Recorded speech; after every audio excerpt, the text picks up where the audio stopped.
I'm Mike Shrews. And I'm Tivis. And you're listening to The MunsterCast. Episode 65.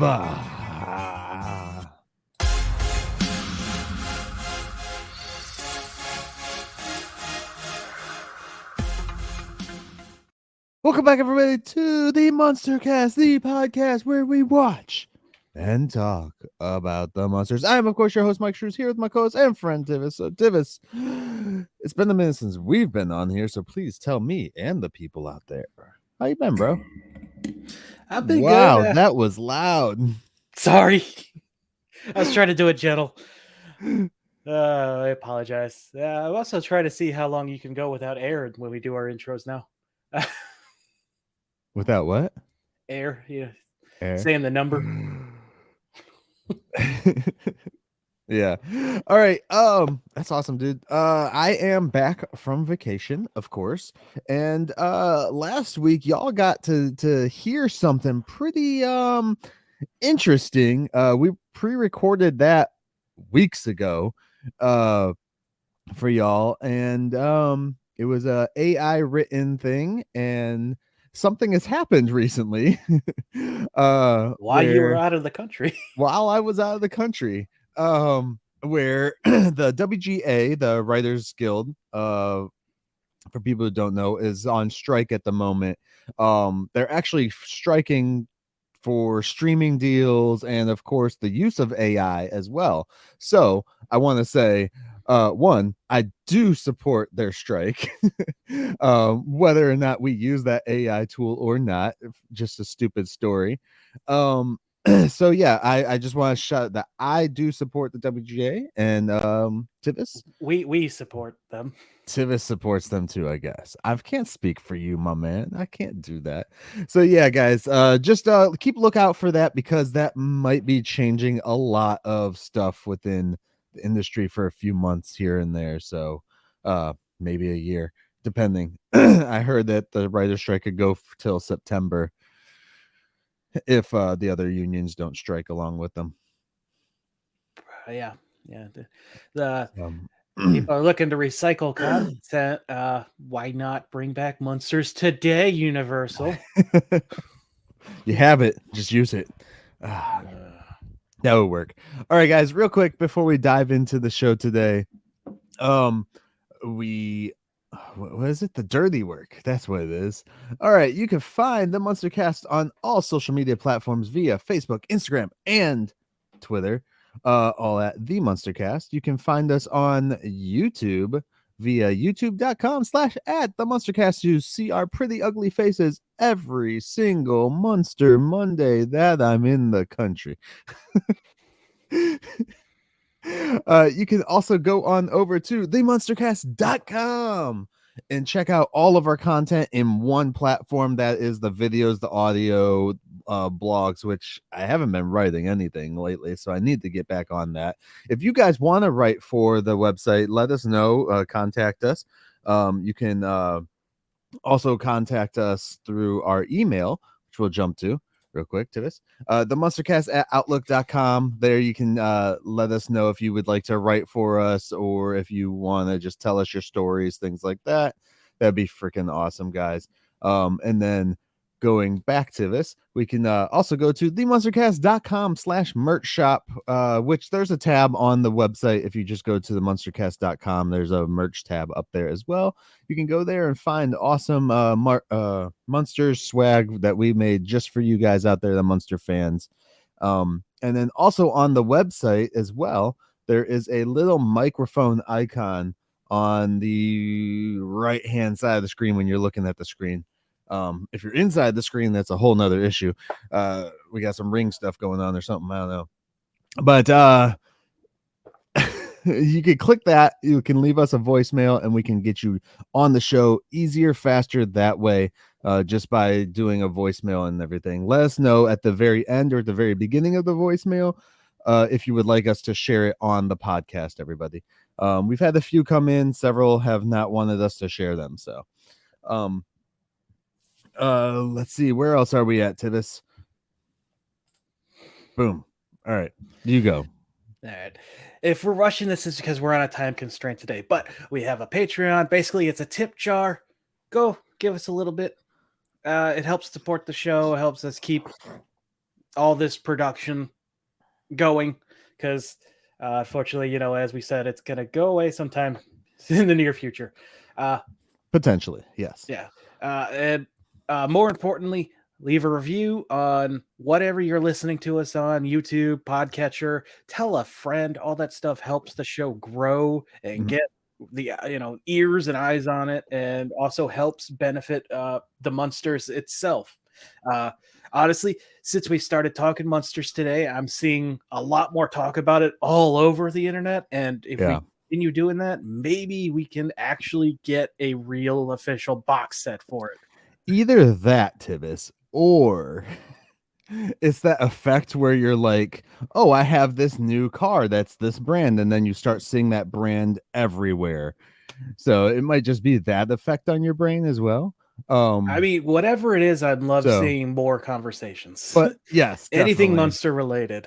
Especially as we work towards hopefully getting something new in the future now that Rob Zombie's movies are on pause indefinitely. Yeah. I listened to him talk. He was on the Howie Mandel Does Stuff or a podcast recently, this last week or whatever. And he was talking about it. He's just like so exhausted from it. It took him 5 years to do that film.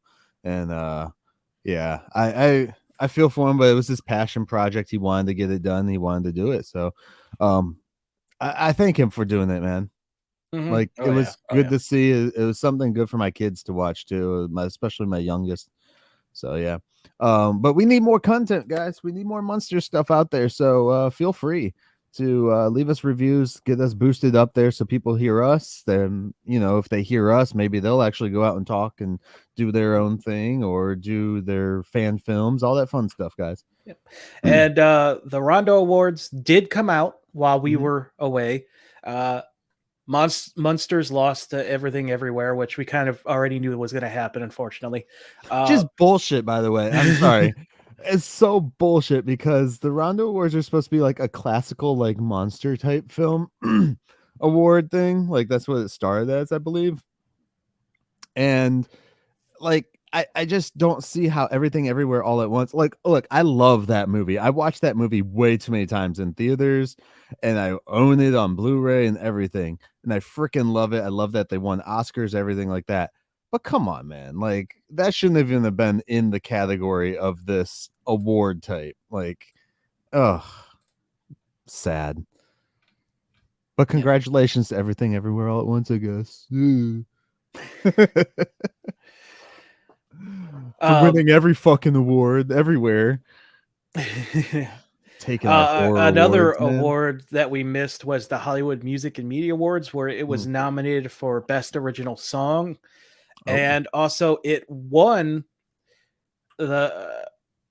Never mind, I'm not reading that one. It is up for the Fangoria Chainsaw Awards, which are this weekend. Voting is closed. If you're hearing this, it was yesterday. Because this comes out on Monday, it's Sunday that this is happening, or it's up for best costume design. So fingers crossed, it wins. Yeah, and if it does, also win... fuck you, Internet Film Critics Society. I'll just say that. What'd they do? They gave it an award, and all I can say is fuck off. Why? Okay, I don't know the story behind that one. I'll find out later. Yeah. All right. And then also, guys, lastly, do definitely check out the Monster Bash. It is happening June 16th through the 18th.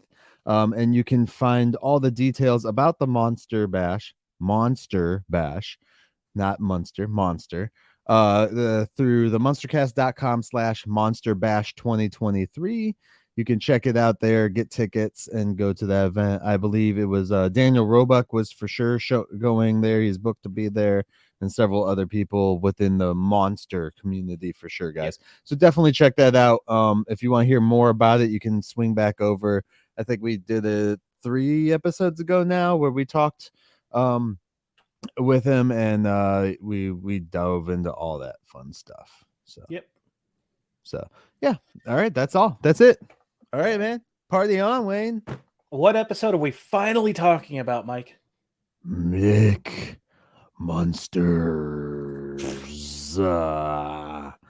We are talking about McMunsters, which aired February 11th, 1989. Which, if you guys want to watch these, don't forget you can also do that through the Patreon, through our Discord as well with us. We're posting them every week as we watch them. All right, so McMunsters aired February 11th, 1989. Here is a quick synopsis. You know, this show does not give you synopsises anywhere on the internet. I'm willing to start writing them and putting them on IMDb. But then I have to pay for IMDb, I think. Ugh. Not again. Never again. All right. The Munsters find themselves in a pickle as the money becomes tight. Grandpa has an idea turning the mansion into a B&B, a bed and breakfast. What will happen when guests arrive? Find out on this episode as chaos ensues. Chaos.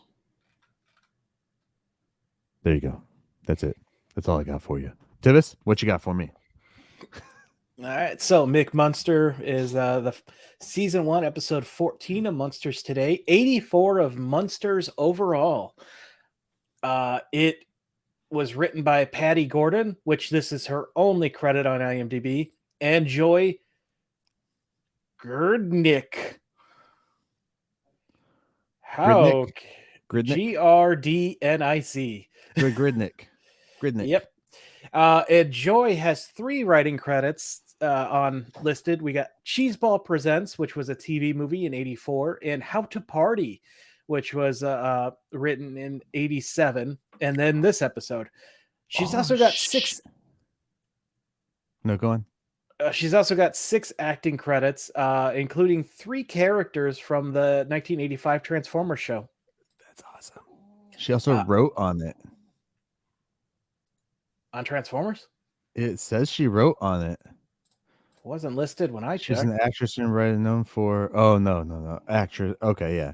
I misread. Sorry. Okay. And this is the 3rd and final episode written by Doug Rogers. You may remember him from Herman the Astronaut and Say Ah. Next up, we have 3 guest cast listed, which is about accurate for once. We have Paul Wilson as Mr. Talbot. Now, he's got 129 acting credits to his name, and oh boy, he's also got 2 writing credits. You should see you if you watch a lot of TV or anything, you've seen him in something. So, looks like he wrote for Studio 59 and Be Somebody or Be Somebody's Fool with Mr. T. Yeah, check it out. His list real quick because the most recent thing he was in was he did like a cameo or guest star or whatever. What do they call them? Not reoccurring. I just guest or whatever on the Connors TV show. Yeah, we've been calling him guests.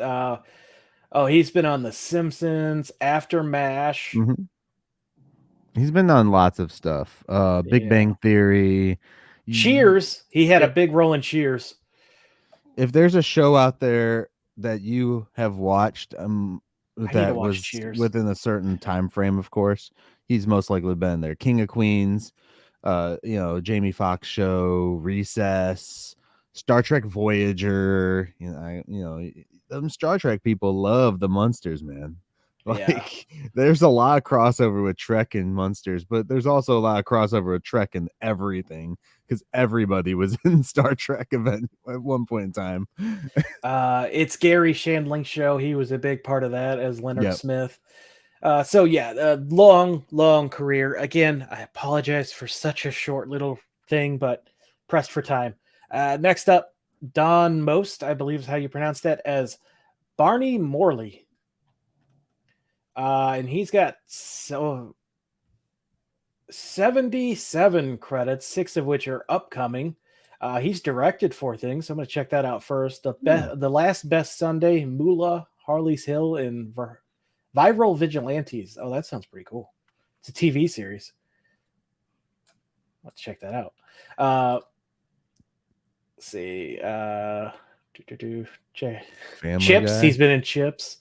The Fonz of the Happy Days gangs. He voiced Ralph in 24 episodes. Another one. He was on Voyager too.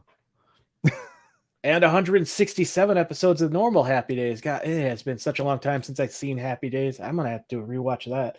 He was Eric in Dungeons and Dragons. Relevant because I just watched that movie and it's real good. The new one? No, the 83 cartoon. Oh, yeah. I always forget there was a cartoon then until I saw the figures because they redid the figures for it. Here you go, Mike. He was in 2 episodes of The Crow, Stairway to Heaven, and 2 episodes of Voyager. I said Voyager. Did you? I'm sorry. But nobody watched the fucking Crow TV show, Tivis. Come on.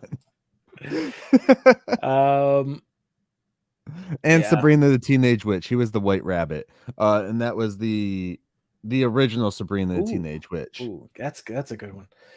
And like I said, he's got 6 upcoming productions, so a very active actor still. Oh yeah. And then we have Desiree Boschetti, I believe is how you pronounce it, as Rosemary Marley, his pregnant wife in this episode, and she's got 13 acting credits. Let's see if I recognize anything in here. Growing Pains. Oh, she was on 58 episodes of Rocky Road. We've mentioned that one a lot. There's quite a few actors from that on here. The Gangster Chronicles. I remember mentioning that one as well. So yeah, so we got 3 good people to appear on this episode. Unfortunately, Don and Desiree didn't get a whole lot of screen time, but damn did Paul act in this. She was on Divorce Court. Yeah, I saw that. So I get okay. Anyways, moving on. Right. Is that it? That's all we got for those guys? Yep. All right. Unless anything else stuck out to you. But nothing else stuck out to me. I mean, there's Jason Marsden. Like, he has a ton of great stuff, but we've already talked Jason about Marsden's him. in every one of these almost. All right. Real quick before we dive on in, I want to say this episode, I was watching Herman more intently in this one. And I've heard a lot of complaints about this Herman versus Fred's Herman and stuff like that. They're the same personality-wise, I want to say. The only difference is that Fred had a deeper voice. Yeah. Because I was messing around, because I watch it off of my computer screen. And you deepened the voice with your thing, didn't you? Yeah. Deepened the voice, and I was just like, oh yeah, this is just how Fred would have delivered the line. It's just, he has a higher pitch. That's it. I was thinking the same thing because we both noticed there's been some talk about the, because it came out that Rob isn't doing a new movie. So for some reason, people have to constantly shit all over it. Yeah. Because any chance they get, they shit all over anything that's not the original show. And why would you do that? I want to point out too. Move on. I want to point out too. It's not the studio or Netflix saying we don't want another one. It's Rob saying I don't want to do it now. So I want to point that out because this movie, it was a pretty big success, to be honest, for the budget was, for how small of a niche it is of, content and everything. So yeah. It reached, we saw it trending on Netflix, which is with all the crap they put out there and how little they advertised to this movie. It's amazing. Yeah. But what were you going to say? You were going to say something. Well, I was going to talk about that person who said that they shouldn't have made Herman goofy because he was never goofy. Have you watched the fucking show? Right. Like, dear God, some of the things these people say, it's like they haven't, they're going off of memory and don't actually know anything about it anymore. Yeah. Yeah. It seriously pisses me off. Like, you don't have to like the movie. That's fine. But don't fucking shit on it and shit on everyone in it just because every chance you get, you're just an asshole. Yeah. And I hope I didn't just wake my wife up by yelling. All she heard was, "You're just an asshole." Like, what the it fuck wouldn't be did the you first say time. To not for her, but just I get angry. I looked it up real quick. as the time of this article or whatever was written, the DVD sales alone for the Munsters, even though it was on Netflix, was over 1 million. Yeah. So everyone's in saying this is a dollars, I should say, instant Walmart bargain bin. Shove it up your ass. Yeah, no. And I'm sorry for swearing so much, but these kind of people really upset me. Like I'm a fan of a lot of franchises, and there's sections of it I don't like. What I don't do is take every opportunity presented in front of me to just crap all over the parts I don't like. I just don't comment. Holy crap. Actually, those DVD sales were for the first month. Yeah. Holy crap. That's a lot. Oh, all right. Way to go, Rob. All right. Yeah, but no, like you said, like people have been complaining just that Herman isn't supposed to be goofy. Really? I think even Fred Gwynn would disagree with you. Yeah. Come on, it's not fucking goofy. Sorry. We're getting off topic. We're getting too serious. Too serious, Tivis. Too serious. All right. Yeah. Again, I apologize for my passion, but you can like things without being a jerk about it. We love this stuff, or man. Dislike things. We love this stuff. Yeah. In my opinion, there hasn't been a terrible Munsters, period. Well, other than that one episode where they suddenly changed everyone's personalities, but that's in the original show, so do with that what you will. I mean, there are some plots in some of them that I'm just like, why are we having the gay biker guys be the reindeer in their leather? I laughed at that, so I don't see a problem there. And the pervy elves. Okay, yeah, that one was why? It was the same movie, Tivis. I know it was. Yeah. All right. Or the fact that you're gonna eat what was it? Santa got turned into a fruitcake. That's what it was. Yeah, you did. I found that funny as well. That movie was very okay. Yeah, we'll have to go back to that one this Christmas or something. Just for fun. I'm down. All right, so let's dive into this. So we open up with Lily is over there. Grandpa's reading his newspaper with the magnifying glass. Mm-hmm. And he's asking Lily, what's for dinner? And she goes, rotten platypus eggs, of course. And Grandpa's real disappointed by this. He thought they were having electric eel tonight, but she says that's not at these prices. They charge $9 a kilowatt, which I converted that. $9 in 1989, which, again, 1989, this is not the 60s. It is much closer to our current era. It is $22 today. A kilowatt, Tivis. Yep. What'd I say? No, you're right. But a kilowatt, like electricity? Yeah. It's an eel. And then he says, shocking. Yeah. He remembers when you could get them or when they could splurge a little. Yeah. And Lily seems to have been waiting for an excuse to treat them all. She's like, hey, as soon as Herman comes home with his paycheck, we'll go get a nice blistering beef or a blister of beef. And then Herman walks through the door and Grandpa's like, give her your check. Grandpa wants when she mentions this, he's like, can we get him with corns and cream bunions? Yeah. He's like, I'm home, everyone. Enough with the chit chat. Give Lily your check. Just messed up. It's like, just go put it in the bank. Either way. I mean, are we saying that the woman has to take care of the check too and put it in the bank? Herman. Granted, when I get paid, my wife does that same thing. I give her the check or the cash or whatever, and she takes care of it. I don't know where it goes, people. I don't know. Maybe to turn these lights on. I'm not sure. When the power goes out one day, I'll realize she was just stockpiling it and leaving me. I take care of all our finances, but she can look at it whenever she wants. She just chooses not to trust me, which is a mistake, but whatever. Don't trust me for anything. Yeah, so Herman sighs and walks. and walks slowly over to Lily. And she's like, what's wrong? And he gives her this tiny piece of paper. Your check is much smaller this week. Turns out Mr. Gate. The puns in this episode, bro.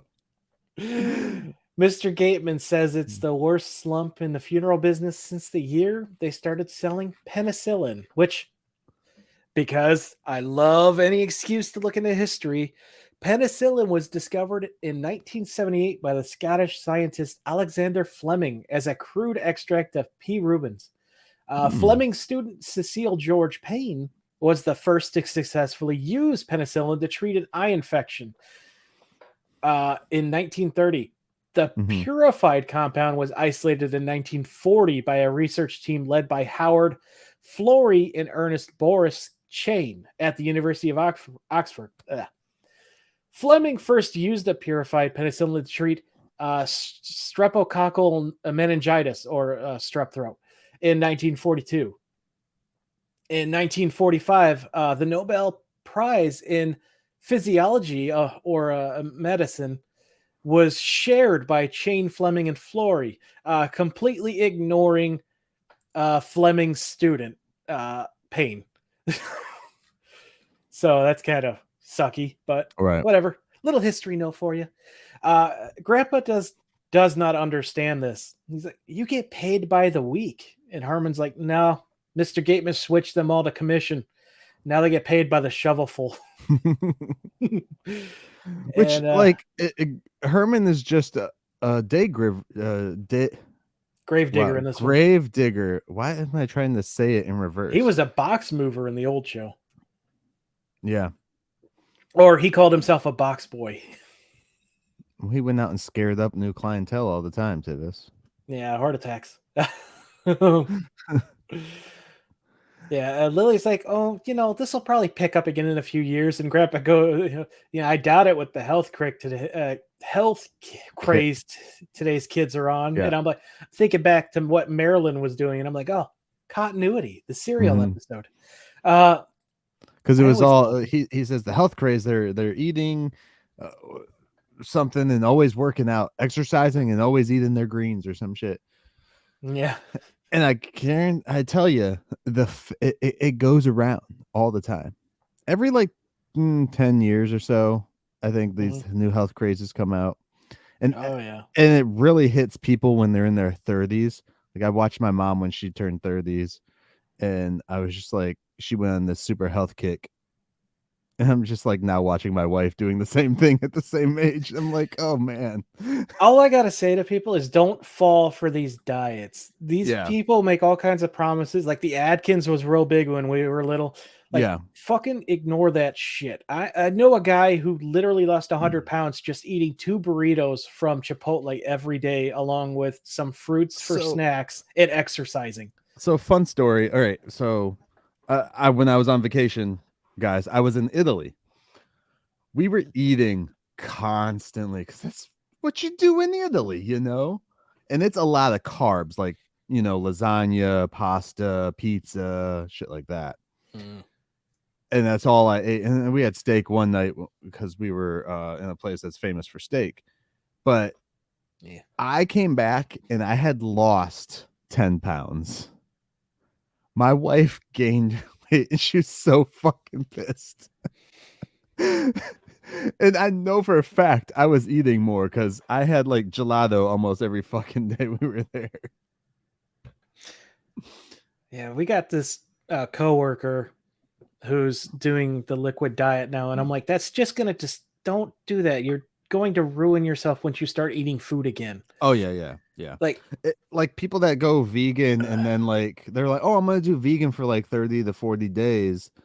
But I'm like, you're going to get your body set up in the way that the second you take in a cheese or milk or anything, any kind of dairy, it's going to react badly to you. You're going to be on the toilet for a long time. Yeah, no, just seriously, it sounds like this is a scam, but count calories, exercise, eat, the greens, all that stuff. That's all you need to do. Says two fat fucks on a podcast. Dude, I did it for my wedding and I lost like 60 pounds. So yeah. I just don't give a shit to do it every day, but it works. I just, if you stay active, I've found out the more times I'm active, it doesn't matter what I'm eating. For me, anyways, everybody's different. We all know that. But for me, I found that if I'm active and constantly active, I lose the weight and build the muscle a lot faster. Well, I lose the fat and build the muscle. You don't lose the weight if you're building muscle, clearly. Mm-hmm. So yeah. Anyways, let's move forward to Grandpa's dumb idea. Oh yeah, I also have a note here that around this time they were switching from using fat to cook food to lard and many other substitutes like that, and we found out later on that's worse for you. The fat? No, lard. Oh, lard. Yeah, no, it's way worse for you. So Herman says they need to start tightening their belts around here, and Grandpa says goodbye to his blistered beef. Lily says maybe they can all pitch in and earn a little extra money here and there. Herman says he appreciates that, and at least they have a roof over their heads. You know, it's the little things that make Herman happy. Grandpa says, that's it. Herman doesn't think that will help. You don't get much for a roof these days. Grandpa has an idea to make some big bucks, and Lily's not happy about this. She's like, no, not one of your schemes again. He's like, no. My plan is as solid as this house. And he smacks the wall, causing a painting to fall off. Why doesn't Grandpa just sell his machine that got them into the 80s in the first place for money? Because he doesn't like the astronauts. They know astronauts. The astronauts would have been a perfect place to sell those to. He's got that transmutation device that turned things into gold. They can get money, no problem. Herman, that's what they should do to one of these guests. Yeah. Oh, yeah. With the painting falling, I'm like, oh, Grandpa shouldn't do that. Herman used to bust this place up a lot. I wouldn't put much faith in the foundation. But Grandpa goes on to say, his idea is the house. And Lily's like, no, we are not selling. The hell's wrong with you? And Grandpa's like, no, not that. He's what does everyone love today? The Smurfs. Which is true. The Smurf was a craze in the 80s that I never understood. He's like, what does every magazine show? And Lily's like, the things that fall out, the annoying little cards that fall out. Which, why are those still a thing today? I get the Game Informer magazine, and they still come with those stupid things. Yeah, I don't know. Because they're just to subscribe to more crap, aren't they? Yeah, it's subscribed to our magazine. I'm already subscribed. That's how I got it. Send me an email. You'll get my attention more likely. Maybe I might delete it, but still. Grandpa's getting really annoyed at this point, and he's like, no. I want to turn this house into a bed and breakfast. So, of course, I had to look up bed and breakfast history. Oh, they've been around for a long time, dude.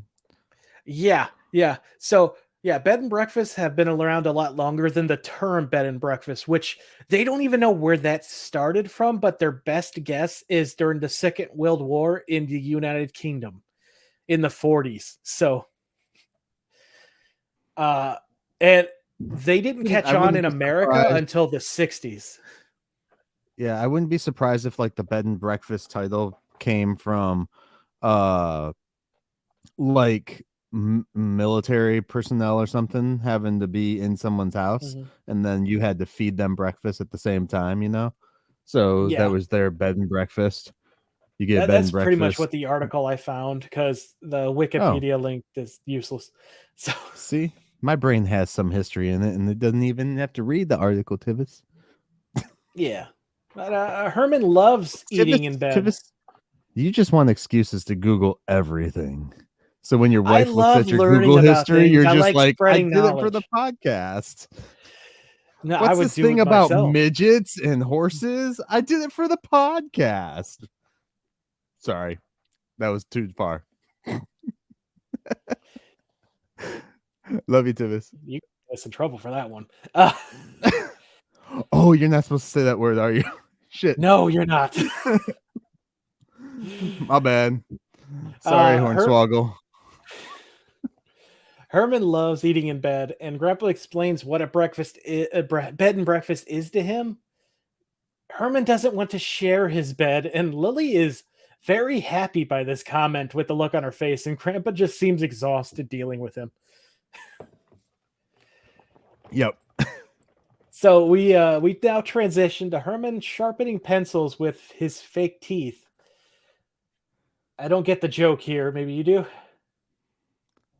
With his fake teeth. What do you mean? Yeah, chewing on pencils. Maybe I don't understand it. Mm. The pencil sharpener is in the shape of teeth. Nice guy. If you get this joke, explain it to me. I'm sure that they have pencil sharpeners that look like that back then. I know, but sure why we would had you them in the choose that? 90s. That's for a very specific. Anyway, Lily is just watching him holding some folders, and a lady just walks up to the she just walks into the house, looks around, comes up to they have a podium that they're on, sees them, turns around and bolts. They're like, man, this place is just must look too expensive. Our guests keep running and screaming. It's been 2 days with 0 customers. Herman is tired of having breakfast 3 times a day as well, which Herman,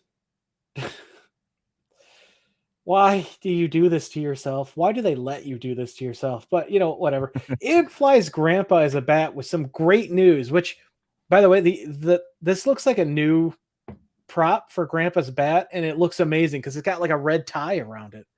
Yeah. I don't remember seeing that in the previous ones. He's shooting the breeze at the blood bank, and the guy at the next table turns out to be a hotel manager. Herman gets so angry at this. He's like, you told me I could be the manager. Grandpa just ignores him and is like, why is Grandpa going to blood banks and just laying next to people? You know why he's going. Yeah, Grandpa just ignores Herman entirely. He's like, he was telling me about this critic. And, if he gives a good review, all of his readers are guaranteed to stay. And Lily is so excited, and Herman finally gets what's going on. He asks, well, who is the critic?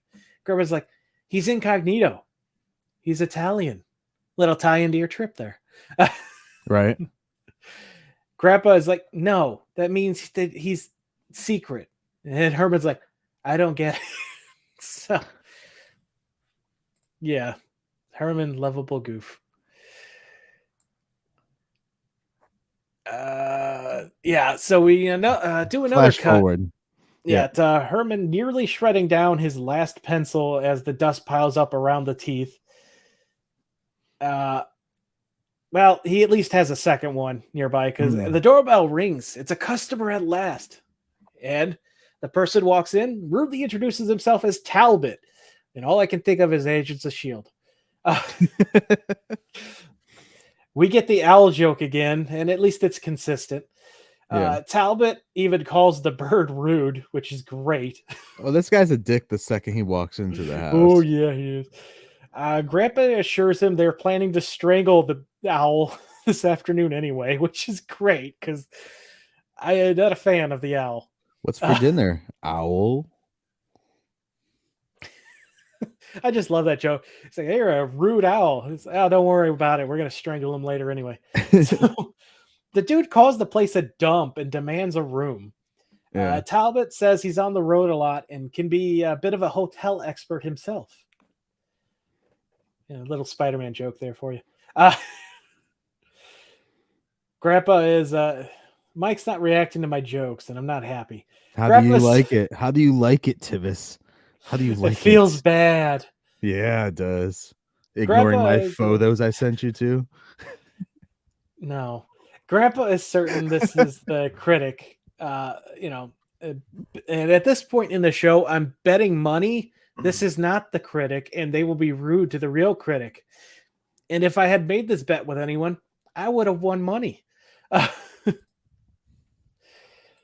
So, yeah, Grandpa, go ahead. Speaking of bets, don't you have a bet going on with somebody right now?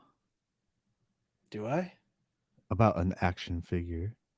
We should ask these people. Maybe they Oh, can tell us. no, it's not a bet. It was just a stupid joke at work. Oh. Well, No. if anybody out here would like to know. We were if you talking would, about some reason George Lucas, how he made all of his money basically from toys. And I was like, oh, there's a lot of money in that. I should make a toy of myself. And a buddy of mine at work went, no one would buy it. So I started asking people if they would buy a toy of me. And so far, my wife said if it's not expensive, and Mike said if it's good enough. I mean, I can send your wife a kit so that she can make a toy of you, but she's not going to. I love that her response is if it's cheap. Not that Thanks. Kind of toy, Tivis.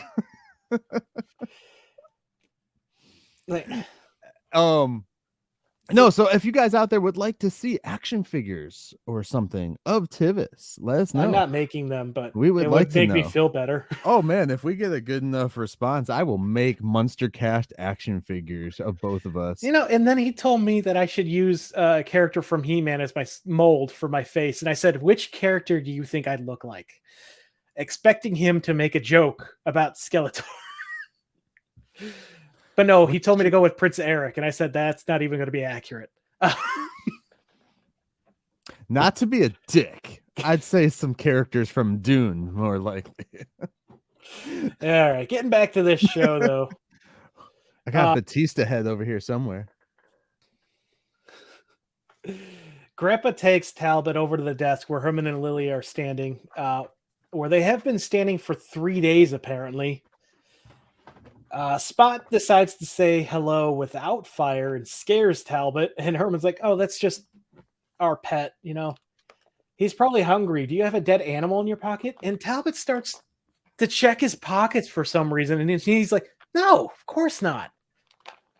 Why would you begin checking then?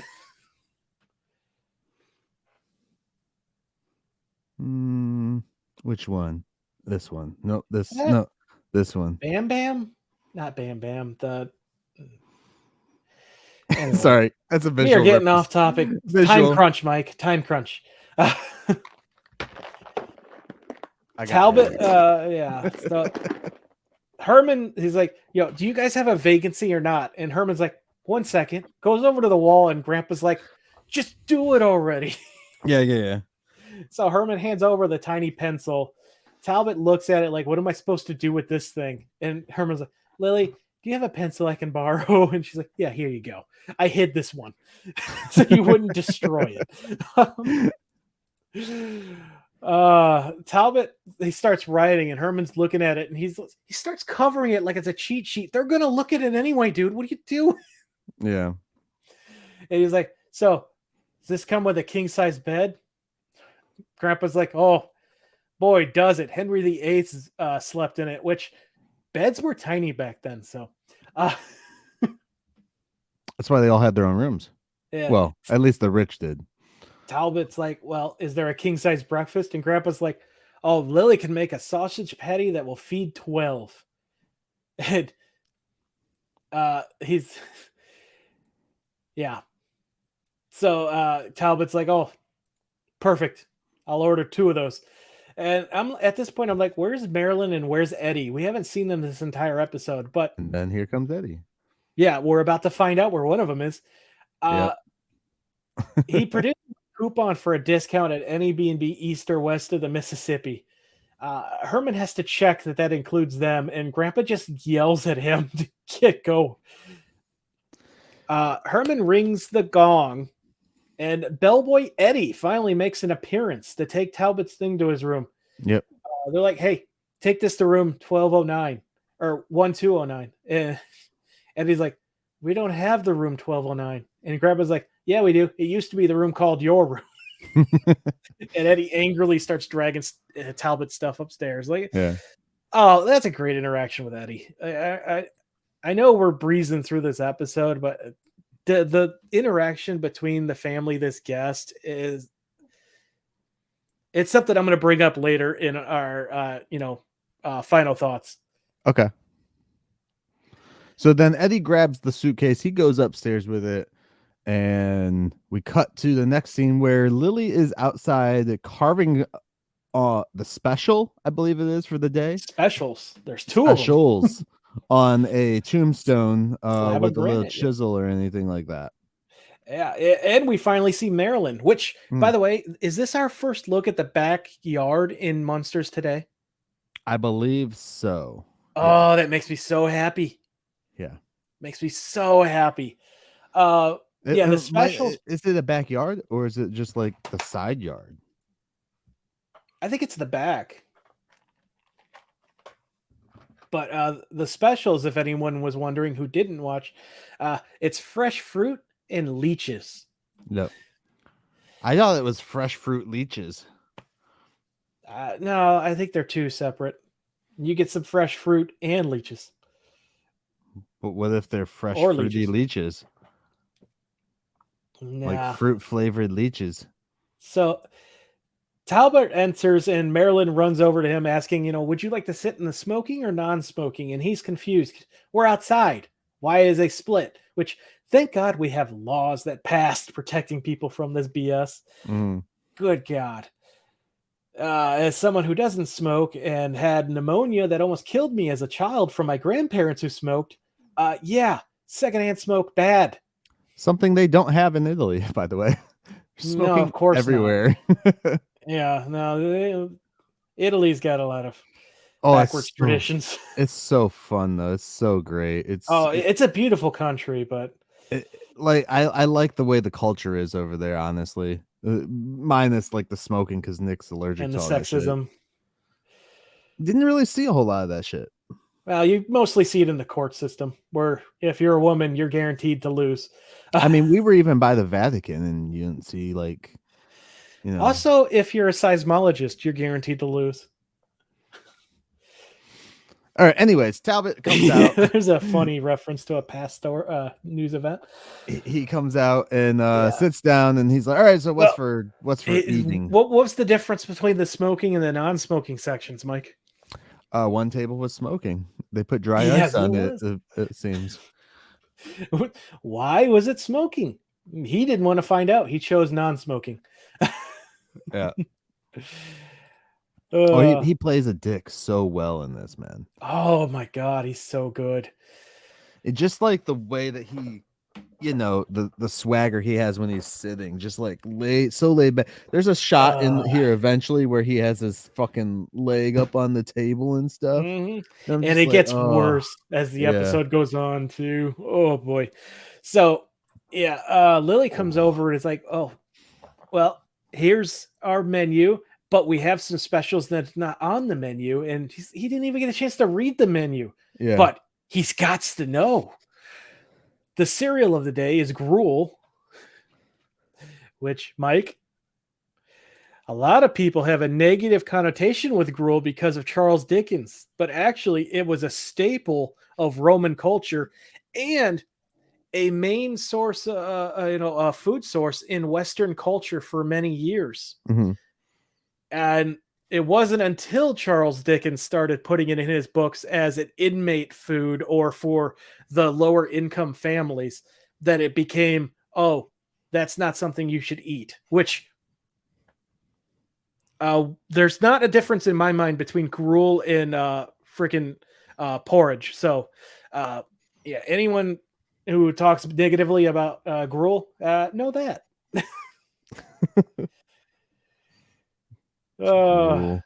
Porridge isn't good either. Yeah, I'm not a fan of it. But isn't it just oatmeal? Isn't porridge just oatmeal though? I like oatmeal. Yeah, kind of. It's basically oatmeal. She goes on, "Our fresh food today is leeches and cream. And our seafood omelet," she turns around to Eddie. "Still working on it. Undetermined. He's fishing in the moat." Which we find out more about the moat later. Yeah. Talbot, their seafood omelet. So Talbot makes sure the food is included with the room rate, and Lily confirms. So he's like, "Just take an orange juice, eggs Benedict, and a side of grits." Lily is repulsed that he would even dream of eating such things. He's like, "To eat?" Yeah. He's like, "Yeah." You sure you don't want our leeches and cream? And it's like, I gave you my order, and if you're real quick about it, maybe I'll even give you a tip. Yeah. This guy's such an asshole. And she walks away, and then Grandpa comes out, and he's like, "Is everything okay?" He's like, "Well, maybe if the dame would get working." Yeah. He's like, "Yeah, is everything good?" And he's like, "I don't know. I haven't got my food yet." So he turns to Lily. This is before Lily wanders off. And he's like, "Go make his food." She's like, "We don't have his food." He's like, "Well, go get it."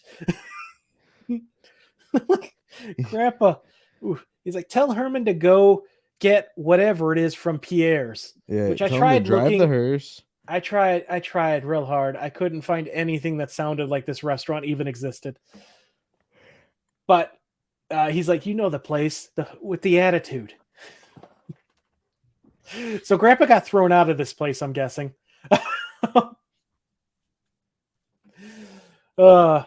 Talbot, he's, "Hey, Gramps, how about some food while I'm waiting for my food?" But he's in luck. Eddie finally caught something. He doesn't know what it is, but it's got enough tentacles to feed everyone. And he reels it in, and it goes flying at Talbot, who freaks out. It looks like some kind of seaweed octopus. Yeah. It looks like freaking paper mache garbage. There's your snack, Talbot. Yeah. So after the meal, Grandpa once again asks him, "Everything okay?" He's like, "My eggs were runny, the grits were gritty, and the coffee tastes like pond scum." Herman finds that delicious. By the way, Herman's there. He Talbot just shows up. Yeah. Talbot's like, "Hey, I'm going to go use the phone."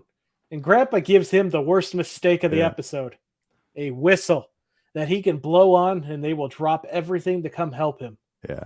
And this is also when we see him he has his freaking foot on the dining table, Tivis. Yeah. What a dick. He's such a slime ball. He's so good at it. Is he sure he's not like a used car salesman back in the day? Well, we're close to that. Yeah.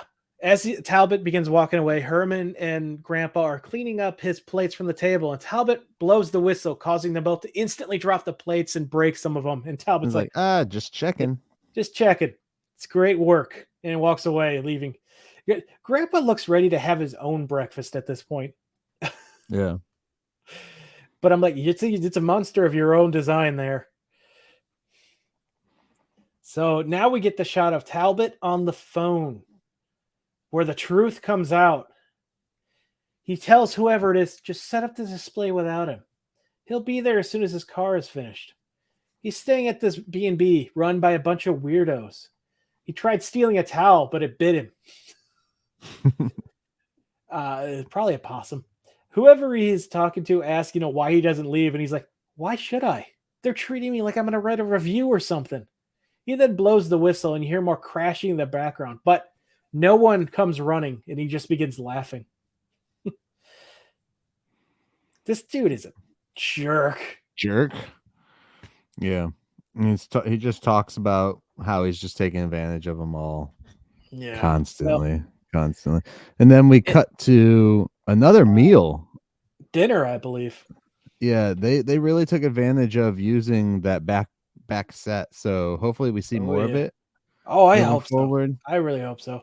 They probably really were like, "Hey, we got this. We're gonna show it off. We're gonna show it all off." And it looks awesome. It does look cool because you have like green light that gleams off of the water, even onto the wall and stuff. I love seeing around the Munsters. Like anytime we're not in the house, I'm so happy to get to see exterior stuff. Yeah, like that was some of my favorite stuff in the original. Like when they set up all those traps when they were trying to hide Eddie's surprise. Mm-hmm.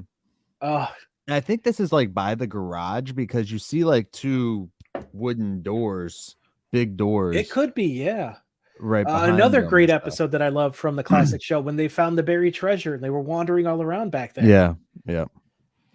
Or you get when they were building the Dracula race car, and you got I think that was the first shot of the garage and the side of the garage and everything. Yeah. So you understood the garage was on the side of the house. Or how about that time that Herman was talking to his neighbor through the high security jail fence? Oh, So yeah, Talbot blows his whistle, even though Herman is literally right next to him, yeah. just standing there staring at him the whole time. And he's like, "Look, they have a new." By the way, while this is going on, did you notice there's a new tombstone in the back that says "Catch of the Day," but it's blank? No. Yeah, I noticed that they put a new prop out. It's great. Talbot isn't happy there's a fly in his porridge. And Herman's like, well, would you like a cockroach instead? He's like, no, I just want a clean bowl. And Herman is perfect with this. It's like he gives zero shits about this dude. He's like, I don't even. He's like, well, what do you want in your porridge then? Nothing. Yeah. And the way he interacts and stuff right here is what really made me think about. We're coming up on one of my favorite jokes. Oh, go on. Well, he's like, well, forget it. Can I just have some toast? So Herman grabs the guy's drink to you and downs it. Yeah, that's so funny. These are the spots that I'm just like, oh, I could totally picture Fred doing this stuff. So it just makes 100%, sense. They have some really good jokes in this episode. And by the way, for weeks now, I can't.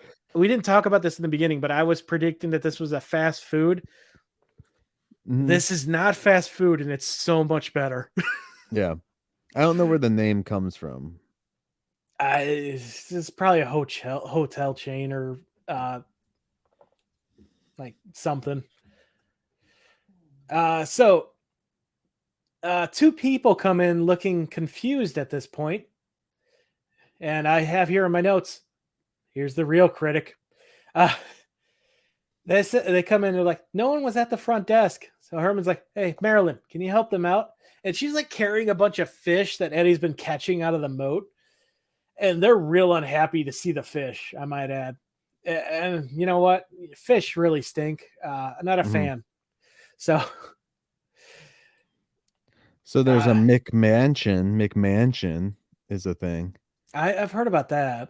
But that's just something that lacks architectural uniqueness and class or style. That's why it's a play on McDonald's, because it's so mass produced of a house. So that doesn't make sense. Well, maybe that is because they were talking about how B&Bs are all the fad now. So maybe they're making a joke that they're overdone. Maybe. Yeah. It says the appearance of McMansions began in the 80s and continued through the 2000s. Hate to tell y'all, but they still do those.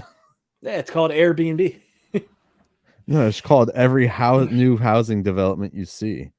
Yeah. They're all the same cookie cutter designs. Ugh. Yep. Yeah. So Talbot blows his whistle and asks if she changed his sheets yet. Marilyn immediately runs off, leaving the two people standing there, no one helping them once again.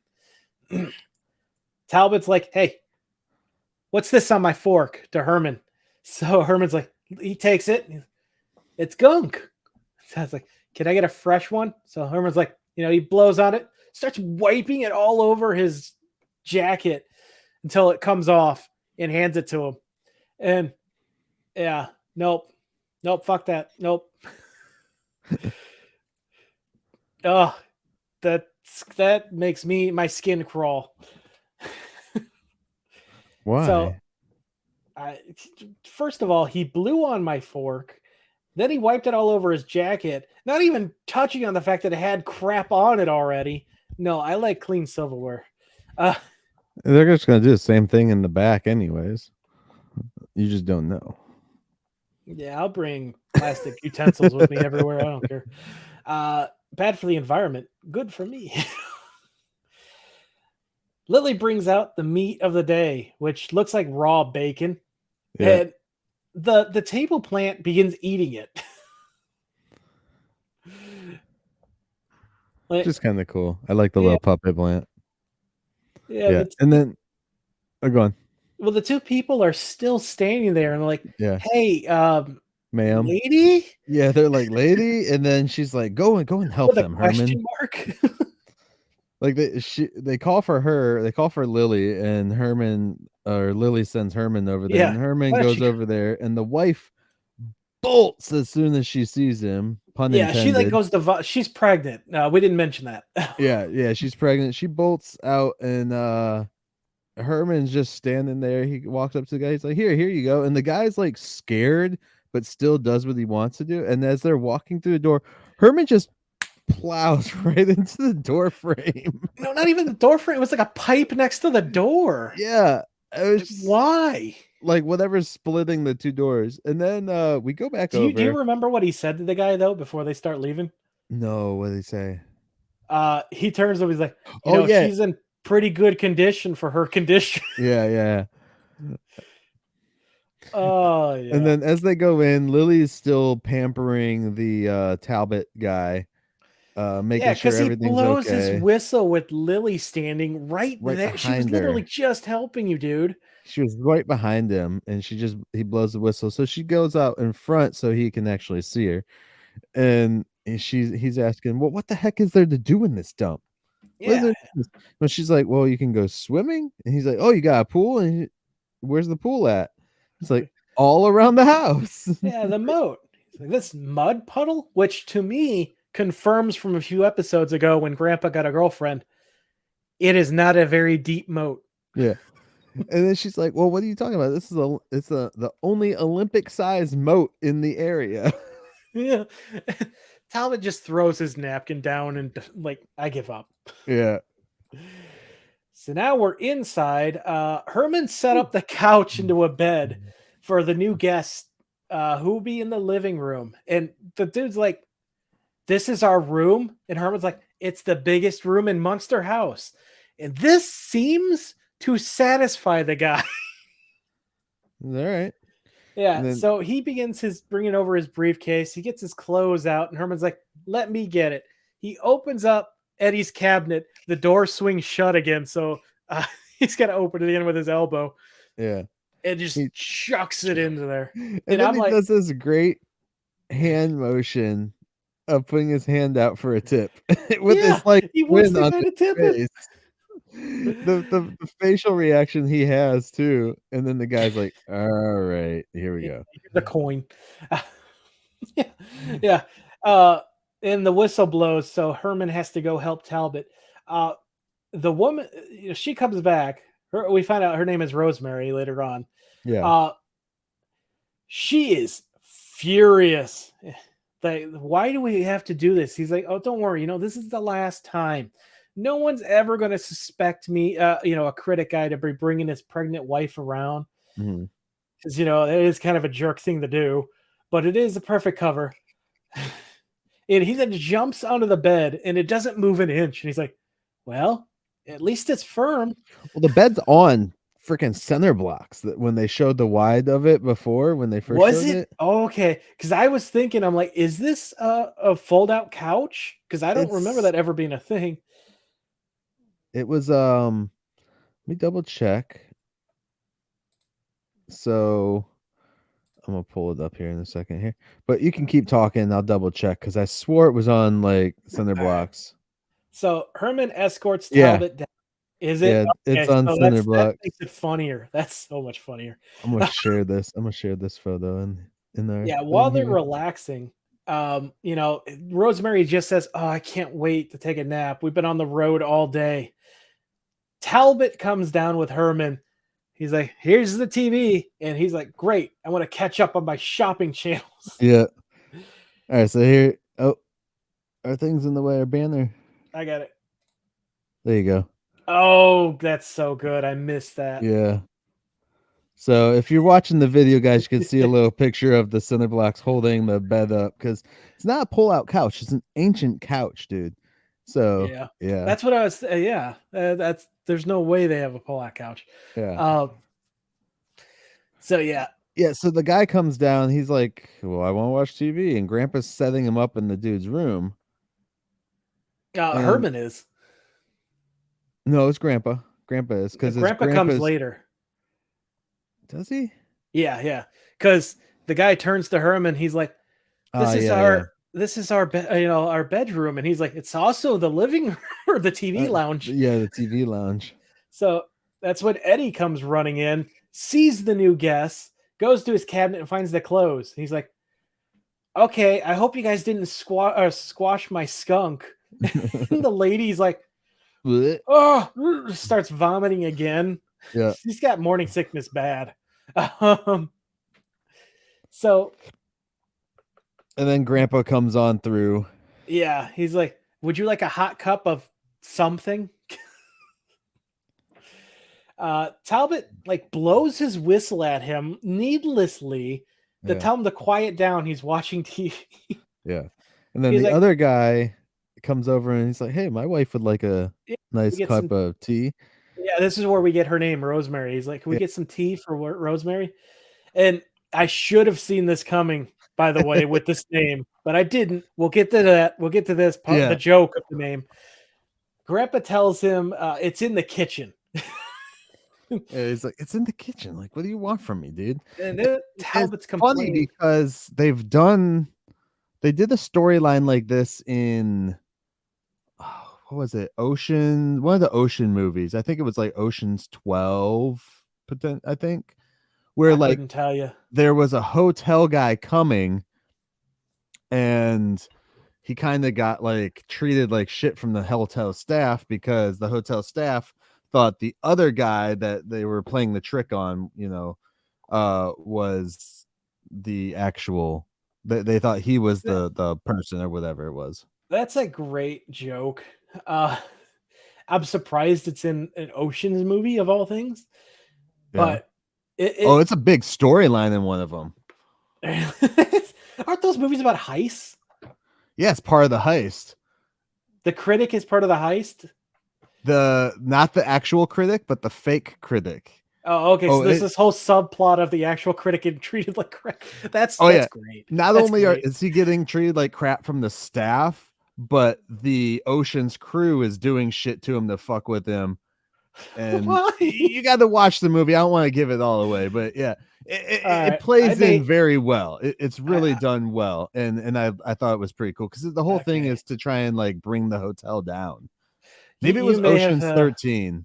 You may have sold me on watching the Ocean films finally. It was either Ocean's 11 or Ocean's 13 because 12 they're in another country, so it wasn't that one. All right, yeah, I'll have to check that out. I love the Ocean movies though. Except Ocean's 8. I wasn't like a huge fan because, Brad Pitt wasn't in it. Yeah. Or anything. No, it wasn't a prequel. It was the all-female one. Which, I mean, it's still good, but it wasn't my cup of tea. It didn't have the same, group of people I liked. The sexy men you love. Oh, yeah. That Brad Pitt, man. Dude's still fucking hot as shit. I don't care if you're straight or gay or what. Dude's hot. I don't even care if you're a lesbian. You probably think that dude's hot. Come on. Like he's like the older version of Ryan Reynolds. Everybody loves him. Listeners, viewers, let us know. Do you find Brad Pitt attractive? So Talbot complains about his chair. Watch Fight Club with his shirt off, getting his ass kicked, and you tell me you don't find that it makes me feel so bad about my body. Anyways. Yeah, so Talbot's complaining about his chair, and Grandpa just goes over and steals one of the pillows. Yeah. They just, hey, my wife was going to take a nap. And Grandpa's like, well, give her your pillow. What kind of husband are you? So Rosemary comes back, and he's like, her husband. It's like, hey, are you okay? And Grandpa's like, keep it down. Talbot's watching TV. Yeah. So we have a guest watching TV. Could you keep it down, please? Yeah, Lily. Lily busts out, and he's like, "Grandpa, could you come here, please?" Yeah, we need Grandpa's to talk. like, "Well, I'm tending to the guest," and she's like, "It's important. Can you please come here?" So he's like, she does a great job of like the existential crisis crap and stuff. Like, so he turns to Talbot. He's like, "May I be excused?" He's, yeah. So. Hey, can I Mr. Mason or whatever his name is, I forgot it. It's in my notes somewhere coming up. But he's like, can I get a glass of water at least? And Grandpa's like, that costs extra, and just walks away from him. Yeah. and then he goes into the kitchen, and then Lily is like there, and she's like, so we have a problem, like he smashes Herman in the face first. Don't forget that. Yeah, oh yeah. Herman gets his nose smashing because he's behind the door like a stupid head. We had a door like that in our house growing up that went into the kitchen area from one space. Oh, that swings. And my mom eventually took it dangerous. down. My mom eventually took it out. She's like, nope. Oh yeah. If you're gonna have that, you need to have it like entrance to a saloon type door. It's so dangerous too because it was right here, like so you walk through it, but on the other side you had stairs that came downstairs, and then you had a door that came in from the garage. They all met right there. I'm like, someone's getting knocked out. Or if we ran around the house screaming like dumb kids and we'd smack each other with the door. All right. Anyway, you could probably do a good joke where you're just behind it holding it, so someone like tries to push it open and slams into it. But it went both ways. That's the thing. Well, that's why you just got to be standing there real still, not pushing it. Yeah. Anyway, so yeah, they're in the kitchen. Door jams in both sides. Talbot's car is back, and Mike, do you remember what it says? I don't remember what his business was. It was okay. It is Talbot and Son Birdseed. We stuff your bird. Yes, because she's like, oh, he's a birdseed salesman. He's just a shifty, dirty birdseed salesman. Grandpa refuses to believe it. He's like, well, maybe that's his cover. And she's like, well, here's the receipt they gave me. Yeah. And she's like, oh, well, he could do that. And then she's like, well, why would they bill the company, the fake company, if it was a fake company? And I love this scene that's about to happen. Grandpa rounds on Herman, demanding to know why he was so sure that this guy was a critic. And both Lily and Herman in unison yell back at him, because you said so. Yeah. Yeah. And she's like, by the way, I know I keep mentioning this, but I love that Lily sides with Herman way more than she does her father in this version of the show. Oh yeah. It shows how blame Herman. It's like, don't blame Herman. This is your stupid fault. Yeah. And it's so perfect because, like you said, in the original one, there was a lot of teaming up against Herman because of his stupidity. In this one, they really show how most marriages should be. Is you stand up for your man, your woman, you stand up for your spouse. Yeah, your partner. Your spouse is who you stand up for, even if they're wrong. I've stood up for my wife when she's wrong. Don't tell her that because she won't say that she was ever wrong, but still, I've stood up for her when she's wrong. And then I talk to her in private.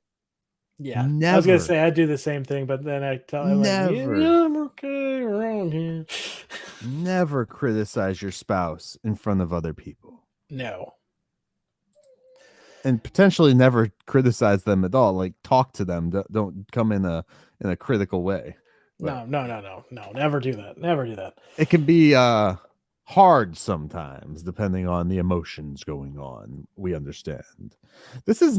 We are not marriage counselors. We should just shut the fuck up. We have been in long-lasting relationships, though, whereas most people I know have not. 14 years of marriage this June. That's so awesome. We've known each other. We've known each other since we were 15 years old. We're on that 8 this July. 8 of marriage? Yep. Yeah. Oh, together, this is our 15th year together. Yeah. Nice. I actually surprised her on the day that we first made contact, where she stole my buddy's phone. I think I said this on the show, actually. It was our 15th anniversary. Yeah, you did. Oh, geez. Yeah, there's so many people, though, that 5 years and they're done. Or my sister, who keeps picking losers, and she's on her 5th boyfriend, may have finally found a winner. And I say finally repeatedly for a reason. Oh, and this isn't my comments. This is hers. Okay. I was just making sure you weren't saying, like, does your sister listen? Probably not. Oh, even if she does, she knows. She shit talks all of her exes, so we know exactly how big of a assholes they are. The general rule is, though, they can shit talk them, but you shouldn't, just in case they get back with them. And then they'll be like, well, you said this about them once. I'm like, okay, I'm just going to go kill myself now. I mean, look, here's the thing. She has gotten back with an ex that we've all crap talked.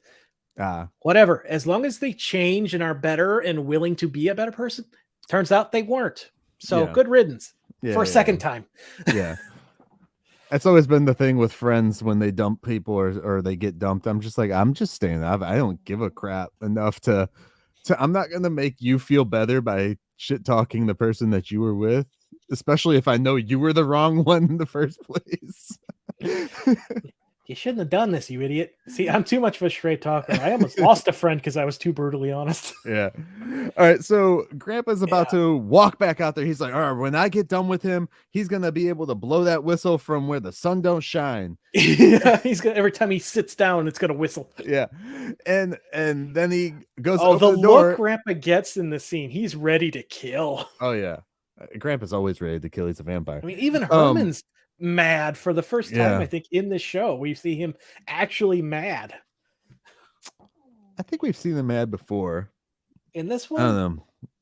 Maybe. I don't recall. Oh, by the way, in the background of this scene, did you notice in the window there is something moving? Oh, yeah. Outside the kitchen. Yeah. Yeah. Was that a tentacle or was that the shadow of the boom mic that they tried to hide? I think it was a tree outside. It was supposed to be like bad weather outside. Like the Munsters always had bad weather outside. Yeah, but it's like moving like a tentacle. It's weird. Maybe the tree's alive, Tivis. Lord of the Rings style. Come on. I don't know. So yeah, Grandpa gets pissed off and he walks out and he opens the door and slams it into Herman again. Yeah, Herman tries to follow. This time it's not as prominent because one, you can actually see Herman getting hit. So we don't actually get hit in the head, but he holds his nose anyways, which kind of sucked. But I would have been like, let's retake it. We are about to get a scene where we find out how terrifying Grandpa can be, and I love this. This might be my favorite scene of the whole show. Grandpa this episode walks out. He doesn't say jack crap. He walks out, pulls the pillow out from behind Tabit and throws it back to them. And he's like, what are you doing? I was using that. And he's like, well, maybe you should get up. Get out. Yeah. He's like, look, hey, that was my pillow. Grandpa's like, that's my chair. I'm your guest. He's like, stand up. Yeah. So the dude gets terrified, stands up, and Grandpa just sits down. He's like, he walks around the couch, and then Lily walks out with a hors d'oeuvres or something. It was cookies. Well, it looked like cookies. It was. She just said she had a snack, I guess, for the other guests, not Talbot, but for the other guests. And he decides that he's going to be a jerk and just eat their shit. Yeah, he greedily grabs one and shoves it in his mouth. He's like, oh, what is this? Oh, I thought it sounded like he liked it. Like, oh, no. What is this? And then she tells him, and what was it, Tivis? Oh, you knew I had it. Is chocolate covered fungus. And that makes Rosemary have to puke again. And she runs off, and then Lily runs off behind her to help her. And the guy's choking, and I guess on this cookie. Like, help me! And so Herman smacks him right on the back, sends him flying across the room, flies into the organ or piano, whatever it is, and then Grandpa just turns to Mr. Morley and he goes, "Mr. Morley, for your viewing pleasure. Yeah. Munster house, it's showtime." He claps his hands and the house comes alive. Yeah. The organ spews dust at Talbot for the first time in this show. The raven pops out, says something to him. I don't know what it was. I don't know either. It sounded like vulture. The boar begins spewing dust. Talbot is covered. He's like, I can't go anywhere wearing this. And Grandpa's like, no problem. Clap. Lights out. Clap. Lights back on. Talbot's in a tank top and boxers. Yeah. Like Grandpa, the whole time, Grandpa's just staring deadpan straight. Like, They do this spot too because there's like a spotlight on him as most of the house is dark too. And it feels like something you would see in like a play, like a actual theatrical theater Yeah. play. Yeah. And it's done really like it brought me back to watching like an actual stage play, which was awesome. To see it. Is this the first time we've seen Grandpa like lose his temper to this point where he's Yeah. just like magic? Yeah. And then the guy's running up. He runs out of the room. He runs up the stairs, and then the The suit armor of armor is like is moving, and for shaking and some moving. reason that Yeah. scares him back downstairs. He goes downstairs, and then Spot blows a freaking fireball out at him. Like, "Blah." And that scares the shit out of the guy, and he bolts out the front door. Yeah. Oh my god, just Grandpa in this scene might be my favorite Grandpa Moment. moment Yeah. ever. Every Grandpa has had great performers, but just any of them in this scene just staring deadpan as his house torments a guy on his command. Oh my god, it's so great. Mr. Morley's hiding under the covers. Yeah. And then Lily runs back out. Sorry. Lily runs out, and then she is like, Mr. What is his last name? Yeah, he comes to get Morley? Mr. Morley. And she's Morley. like, Mr. Morley, Mr. Morley. And he's like, he's hiding under the cover still. And she's like, what? And she's like, it's Rosemary's Baby. yeah, like, how did I not see this joke coming? So as she was scared to death and puking, she had her baby. Yep. And they all run off to the back, and Grandpa, we get this pan over and dolly into Grandpa, and it's just like he's just so happy with himself. He just slumps down into his chair, and he hears the baby. He's be it ever so humble. Yeah. And he slumps down so far that he gets like 4 or 5 chins on him. That's like it's just like everything is squished up. But it's then so the baby good. continues to cry, and he realizes, oh crap, there's a baby. Yeah. And he goes back to being his grumpy self. Yeah. And then we get a pan out or a flash out to the exterior of the house, and then back into the house, and then Herman and Lily are there. And what does Herman have for Lily? It's something big. Much. It's something thick. It's something long, Tivis. What is it? I wouldn't say paper is thick, but he's got a bigger check. It's wide and long. That's not thick. It's thin. It's like an 8x10. Width and length. It didn't say girth. I didn't say girth. Jeez, Tivis, get your mind out of the gutter. Lily is so happy Gateman came to his sense and put him back on a weekly salary. It's going to take every cent to pay Talbot's meals. Yeah. Grandpa comes in reading the review. Munster House, a most unique experience in themed bed and breakfasts. A truly macabre place. 3.5 stars. Special note. Highly recommended for any woman in her 9th or more pregnancy. Month of pregnancy. Trimester, whatever. Or more. I mean, it happens sometimes. But they hear a whistle blow, and all 3 of them have a heart attack. Look over at Eddie. But the fact that they said 9th trimester is funny. Yeah. They all look at Eddie, and he's like, just joking, and hides in his cupboard because he knows that they're about to come kill him. Yeah. Yeah, so that's the end of the episode right there. Yeah. But also, they do say trimester. I feel they said trimester in the show. You don't have 9 trimesters, Tivis. No, I know you don't. It's like 3 to 4 months per trimester. So you think you only get the 3rd trimester. 3, right? Yeah. Yeah. So I'm just like, when they said that, I'm like, And technically, birth isn't actually 9 months. You can have a full-grown baby in 8 months. Yeah. Pregnancy is supposed to be about 8 months-ish, not 9, where everyone just assumes 9 for some reason. I am not a medical professional, so I will not comment. Nor do I have children, so I have no experience in this. My first one was born, I think, 7.5 months of pregnancy. Early. He was born a little early. I just have my nieces and nephew who had to be born early because his organs were growing outside of his body. Oh, so they had to do like a C-section? Mm-hmm. Yeah. And then he was in the INCUBE for a while. One of my brothers was like that. He is in the thing, the incubation and all that stuff for like the first 3 months of his life. Yeah, the organs outside the body thing is surprisingly not rare. I was shocked to find that out.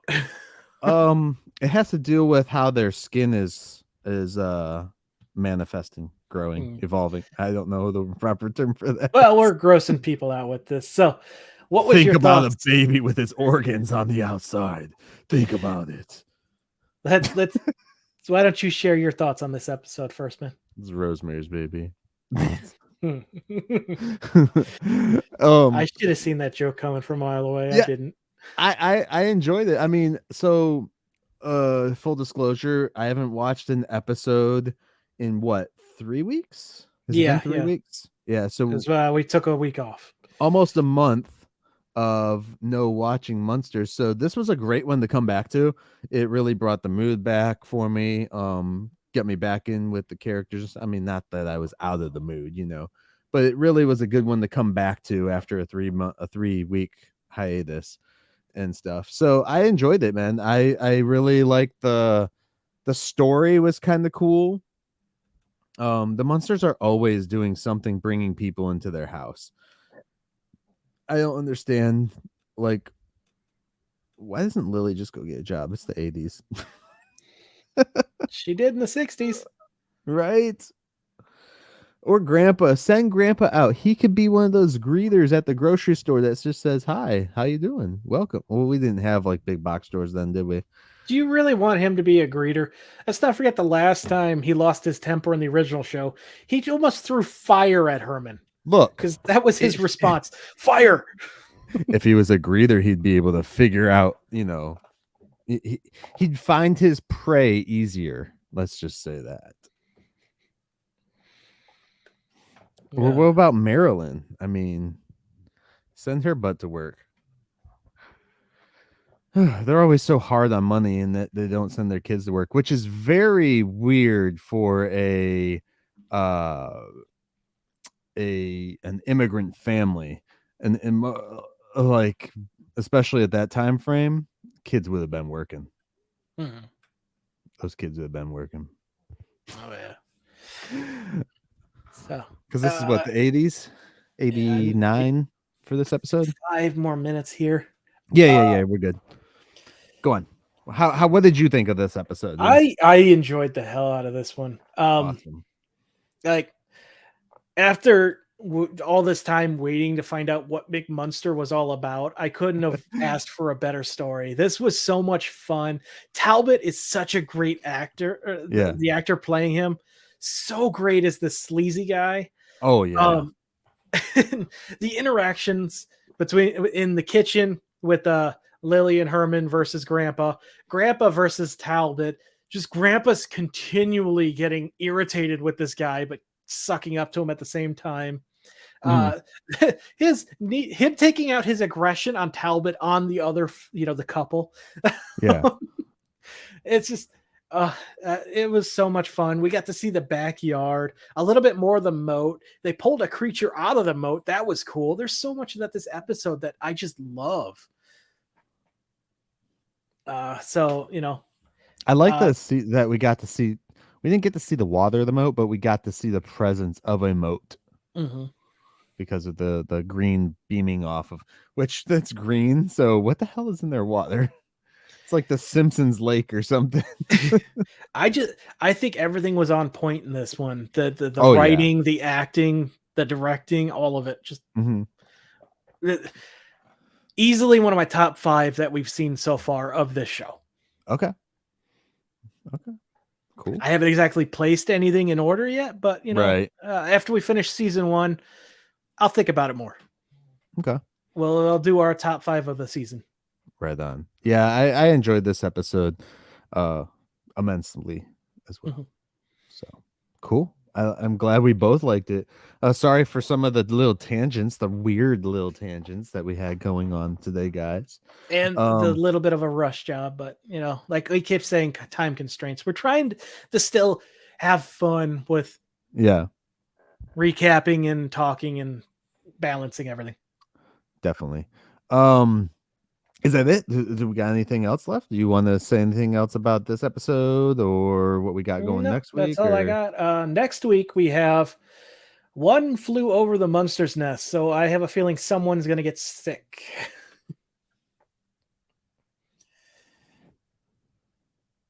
Or is it going to be Grandpa Goes to the Psychiatric Ward? That's a very possible thing with this show as well. We don't know. I look forward to finding out now that we're back in the swing of things. Yeah. Going about this. Yeah. We're going to get a few more episodes done for you guys before we get another guest on too, because we'd like to get back into the swing of just doing the episodes as well. And also my weekends are full for a while. Yeah, that's it. Yeah. We're and then I've started some new work as well, so we're gonna be doing some more time constraints on certain things. So we hope you guys still enjoy the show. We're still gonna do as what we do all the time, man. Enjoy ourselves and love the Munsters. Just don't forget, guys, if you are listeners only, and you can swing on over to the youtube.com/@TheMunsterCast, and then you can at TheMunsterCast. Did I say that right? Yeah. And then you can check out our pretty ugly faces every single Munster Monday, plus all of our extra video content over there, guys. Don't forget to email us at themunstercast@outlook.com for your Munster stories and to try and get onto the show eventually. And we love to hear all of it. What you think is good, what you think is bad. We like to improve. And the only way to do that is with, some constructive criticism. So with that, I hope you guys have a great Munster Monday, a great start to your week, and we're back. We're back, baby. All right. Any final words today, my man? Nah. Glad to be back. Glad to be back. All right. With that said, guys, we will catch you next time as we take another stroll down 1313 Mockingbird Lane.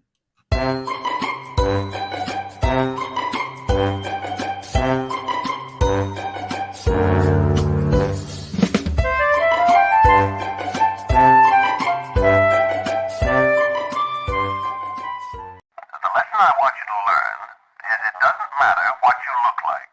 You can be tall or short, or fat or thin, or ugly, or handsome, like your father. Or you can be black or yellow or white. It doesn't matter. What does matter is the size of your heart and the strength of your character.